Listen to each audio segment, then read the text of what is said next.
दोस्तों मैंने अपनी रिव्यू यूनिट पाने की सेकंड पार्ट में आप लोगों से पूछा था कि क्या आप लोग चाहते हैं पेपल के ऊपर वीडियो, तो आप लोगों का रिस्पांस आया था हाँ। जहाँ कि मैंने जो पोल क्रिएट किया था तो बहुत सारे लोगों ने बोला था हाँ। दोस्तों आज की इस वीडियो में हम बात करने जा रहे हैं पेपल के ऊपर कि पेपल क्या है, कैसे काम करता है, क्या क्या फीचर्स है, कैसे कहाँ पे उसको यूज़ कर सकते हैं और भी बहुत कुछ। तो चलिए आगे बढ़ते हैं। दोस्तों सबसे पहला क्वेश्चन हमारे पास आता है पेपल के रिगार्डिंग कि पेपल क्या है, व्हाट इज़ पेपल। दोस्तों पेपल एक टाइप का ऑनलाइन प्लेटफॉर्म है जहां से आप अपनी कंट्री के अंदर से ही नहीं अपनी दूसरी कंट्रीज से भी ऑनलाइन ट्रांजैक्शन कर सकते हैं। जैसे कि क्या या फिर आप बाहर की कंट्रीज़ के लोगों को पे कर सकते हैं या फिर उनसे पेमेंट रिसीव भी कर सकते हैं। और दोस्तों ये ऑनलाइन ट्रांजैक्शन एक ऑनलाइन प्लेटफॉर्म बनाते हैं जिसका मतलब होता है पेपल, जिसका नाम दिया गया पेपल। अगर आप पूछते हैं कि क्या पेपल एक टाइप का बैंक अकाउंट है, तो नहीं, पेपल एक टाइप का बैंक अकाउंट नहीं है। तो दोस्तों अब बढ़ते हैं अपने अगले क्वेश्चन की तरफ कि जो कि है what are the features of PayPal. PayPal की फीचर्स क्या क्या हैं, क्या क्या कर सकता है पेपल हमारे लिए। दोस्तों सबसे पहले मैं बात करता हूँ यूट्यूबर्स के लिए, जो कि बहुत सारे लोग हैं जो कि इस वीडियो को देख रहे होंगे। तो हम यूट्यूबर्स के लिए पेपल बहुत ही अच्छा है, एक टाइप का मीडियम है, क्योंकि आपको जैसे कि पता है हम लोग बहुत स्पॉन्सरशिप लेते हैं और जितना भी हमारा स्पॉन्सरशिप का पेमेंट होता है हम अब पेपल के द्वारा ही रिसीव करते हैं। मैंने खुद पेपल के द्वारा ही अपना पेमेंट पूरा रिसीव कराया आज तक, जितना ही मैंने स्पॉन्सर किए हैं वीडियोस, तो मैंने जितना ही अपना पेमेंट रिसीव करा है वो पेपल के द्वारा करा है। अब बात करते हैं जो यूट्यूबर्स नहीं हैं और आम लोगों के लिए पेपल क्या क्या कर सकता है। तो दोस्तों अगर आपका कोई रिश्तेदार या फिर कोई भी आपका रहता है जानने वाला बाहर की कंट्री में, और अगर आपको उसे अब पेमेंट लेनी है या फिर उसको पेमेंट देनी है, कोई भी ऑनलाइन ट्रांजैक्शन करनी है, तो आप उसको पेपल के द्वारा पे कर सकते हैं या फिर उससे रिसीव कर सकते हैं पैसे।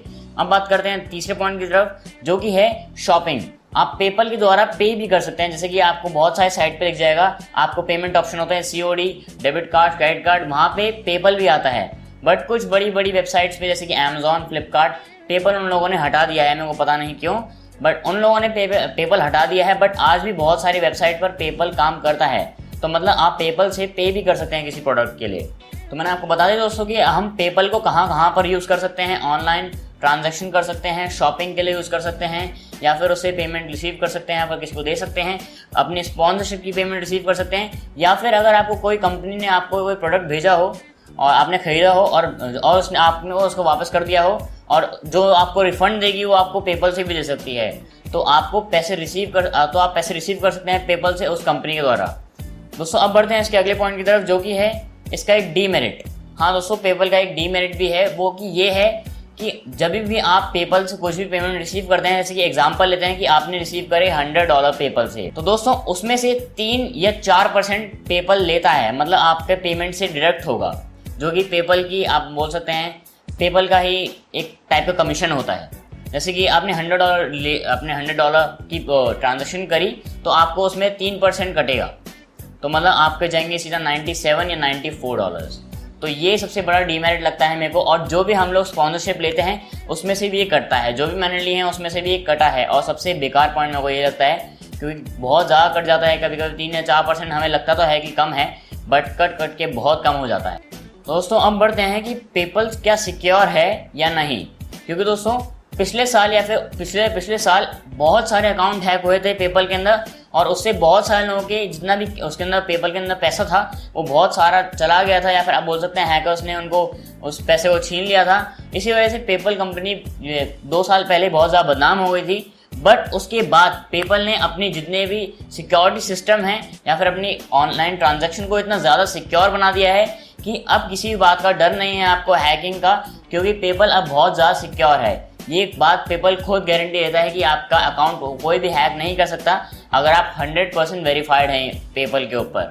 तो 100% वेरीफाइड इसका मतलब आपको अभी तक अपने पेपल अकाउंट नहीं बनाए हैं। अगर आप पेपल अकाउंट बनाएंगे तो वहाँ पे आपको दिखेगा कि आप कितने % आपका पूरा प्रोसेस हो चुका है। और दोस्तों अब बात करते हैं पेपल के द्वारा ट्रांजैक्शन करने के लिए आपको सामने वाले बंदे को, जैसे कि अगर आपको उसे कुछ पैसा रिसीव करना है तो आप क्या उसको अपना पेपल का अकाउंट नंबर देंगे। अकाउंट नंबर, जैसे कि मैंने आपको स्टार्टिंग में बता दिया कि पेपल कोई टाइप का बैंक अकाउंट नहीं है, तो इसमें कोई अकाउंट नंबर नहीं होता है हमारे पेपल के अंदर।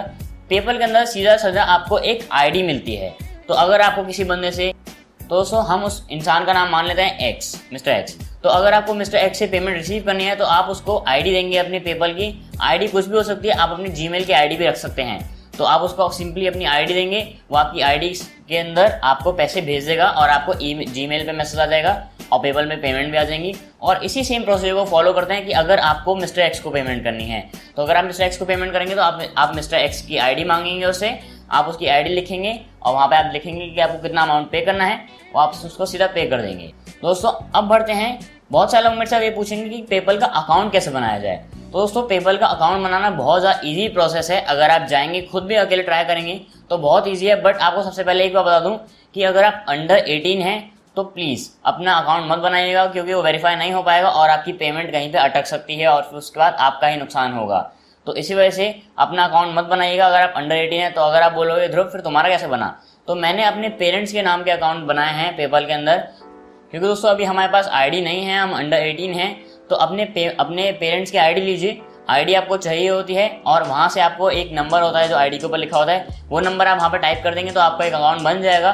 तो सबसे जो इसमें हार्डर पार्ट ये होता है इस पेपल का अकाउंट बनाने के लिए, वो होता है सबसे आखिरी वाला पार्ट, जिसमें आपको अपने बैंक अकाउंट को लिंक करना पड़ता है पेपल के द्वारा, जहाँ से आप अपने पेपल के अकाउंट से अपने बैंक अकाउंट के अंदर पेमेंट ले सकें, मतलब पेमेंट ट्रांसफर कर सकें पेपल से अपने बैंक अकाउंट में और बैंक से सीधा निकाल सकें, विड्रॉ कर सकें और अपने हाथ में वो कैश पा सकें। तो दोस्तों अपने बैंक अकाउंट को लिंक करने के लिए पेपल से आपको बहुत इजी प्रोसेस होता है, वो भी मैंने अभी करा है। तो दोस्तों उसके लिए आपको चाहिए होता है अपनी उसी बैंक अकाउंट का पासबुक। आप पासबुक से अपना बैंक अकाउंट नंबर डालिए और उसके साथ साथ IFSC कोड डालने के बाद आपको पेपल कुछ पैसे भेजेगा, 2 ट्रांजैक्शन करेगा आपके साथ, उसमें कुछ पैसे भेजता है तो आपको वो एक टाइप का कोड रन करता है, मतलब वो एक टाइप का कोड होता है आपके लिए। और उसी कोड को आपको कैसे जानना है, तो आप जैसे आपके अकाउंट में आ जाए वो पैसे, आप अपने बैंक में जाइए, अपनी पासबुक लेकर के वहाँ पे एंट्री करा लीजिए कि कौन कौन सी ट्रांजैक्शन हुई हैं और ट्रांजैक्शन के आगे लिखा होगा ऑनलाइन बैंकिंग या फिर ऑनलाइन ट्रांजैक्शन। मेरे में ऐसे लिखा हुआ था, आपके बैंक में शायद से अलग आ सकता है। तो जो आपको पेमेंट रिसीव हुई है कुछ रुपए या फिर कुछ पैसे में आती है, पेमेंट बहुत कम होती है, तो आप उन ट्रांजैक्शन को ऐसे भी समझ सकते हैं, ऐसे भी पहचान सकते हैं। जो सबसे कम पेमेंट होगी जैसे कि कुछ रुपीज़ में या फिर कुछ पैसे में, तो वही होगी पेपल की पेमेंट। आपको जाना है सिंपली उस पेमेंट को जितना भी आपको मिला है वो आपको अपने कंप्यूटर के अंदर डाल देना है, अपने पेपल का अकाउंट में डाल देना है कि मेरे को ये पेमेंट मिली है। तो वो एक टाइप का कोड रन करेगा जिससे पेपल आपका अकाउंट देख लेगा कि हाँ आप वही बंदे हो जिसके अकाउंट में पैसे भेजे गए हैं। तो इसी वजह से ऐसे ही आपका अकाउंट भी वेरीफाई हो जाएगा पेपल के अंदर। तो ऐसे आप सिंपली उसके बाद पेपल से आपका अकाउंट लिंक हो जाएगा और आप आराम से मजे उठा सकते हैं पेपल के। तो दोस्तों ये थी मेरी वीडियो जिसके अंदर मैंने आपको बताया कि पेपल क्या है, कैसे रन करता है, क्या क्या फीचर्स हैं इसके, अपना अकाउंट कैसे बनाएं। अकाउंट का सबसे हार्डर पार्ट बता दिया है मैंने आपको, और बाकी सारे तो बहुत ईजी हैं। सबसे ज़्यादा जो हार्डर मुश्किल होता है वो यही पार्ट था, तो मैंने आपको बता दिया है। और दोस्तों उससे पहले मैं आपको एक और अपडेट देना चाहता हूँ कि दोस्तों जो मेरा मुंबई वाला व्लॉग था उसकी बाकी की जो फुटेजेस मेरे पास नहीं थी वो मेरे पास वापस आ चुकी हैं। तो अगर आपने अभी तक वो नहीं देखा है तो सबसे पहले मैं उसका लिंक छोड़ता हूँ। दोस्तों अगर आपको और भी पार्ट्स चाहिए, क्योंकि अब मेरे पास फुटेजेस वापस आ गई हैं, तो अगर आप उसको देखने में इंटरेस्टेड हैं तो मैंने एक और ऊपर पोल बना रखा है, तो उस पोल में जाइए और बताइए कि आप इंटरेस्टेड हैं, येस या फिर नो। तो मैं उसके पार्ट कल से डालने शुरू कर दूंगा। 3 या फिर 4 पार्ट हैं बाकी के, तो आपको कल से मिलते रहेंगे डेली, तो आपको वो पार्ट्स मिल जाएंगे। तो दोस्तों यही थी आज की वीडियो। अगर आपको पसंद आई हो तो जरूर से इसको एक लाइक कीजिएगा। अगर अभी तक आपने हमारे चैनल को सब्सक्राइब नहीं किया है तो जल्दी से कर लीजिए। दोस्तों फिर मिलेंगे ऐसी किसी अगली वीडियो के साथ, तब तक के लिए जय हिंद, वंदे मातरम।